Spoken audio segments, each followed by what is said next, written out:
আজি আমার কোকরাঝার জেলা KSDC অর্থাৎ কমতাপুর স্টেট ডিমান্ড কাউন্সিলের বার্ষিক অধিবেশন কালীপুখুরী কমিউনিটি হলত একদিনিয়া কার্যসূচীরে শুভ আরম্ভ করা হয়। আর আমার ইতিমধ্যে প্রথম কার্যসূচী হয়ে গেল।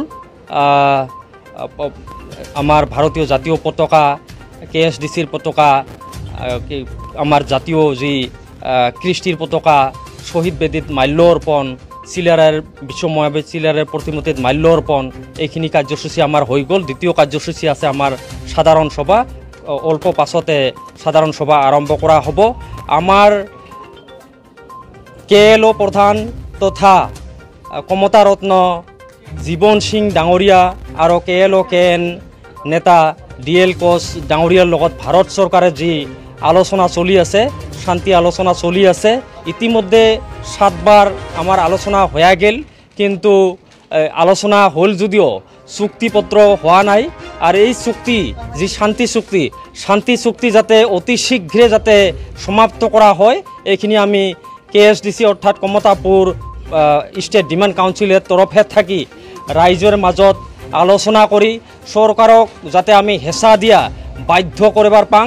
যার কারণে গোটায় রাইজক আমি অনুরোধ করিম, দাবি করিম যাতে সরকারক আমি আমার যে লক্ষ্য উদ্দেশ্য KLO যে 33 বছৰীয়া সংগ্রাম, এই সংগ্রামের ফল যাতে আমি ভোগ করিবার পাং, সরকারের থেকে আদায় করিবার পাং, এইখিনিকে আমি আমার আজির এই সাধারণ সভার জড়িয়তে গোটায় কমতাপুরবাসী রাইজ তথা কোচ রাজবংশী রাইজক আমি আহ্বান জানাম। ধন্যবাদ।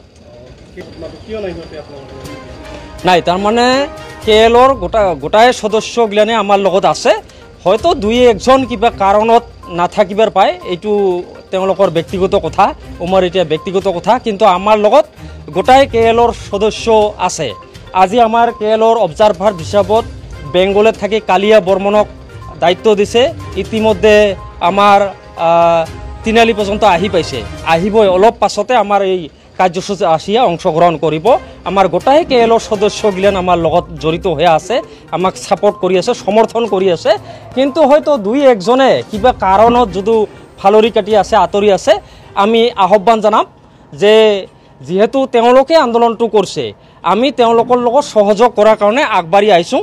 গতিকে এইটো বেলেগ কিছু ভাবিব নালাগে, তেওঁলোককো আমি আমাৰ এই আন্দোলনত আহি সহযোগ কৰাৰ কাৰণে অনুৰোধ জনাম।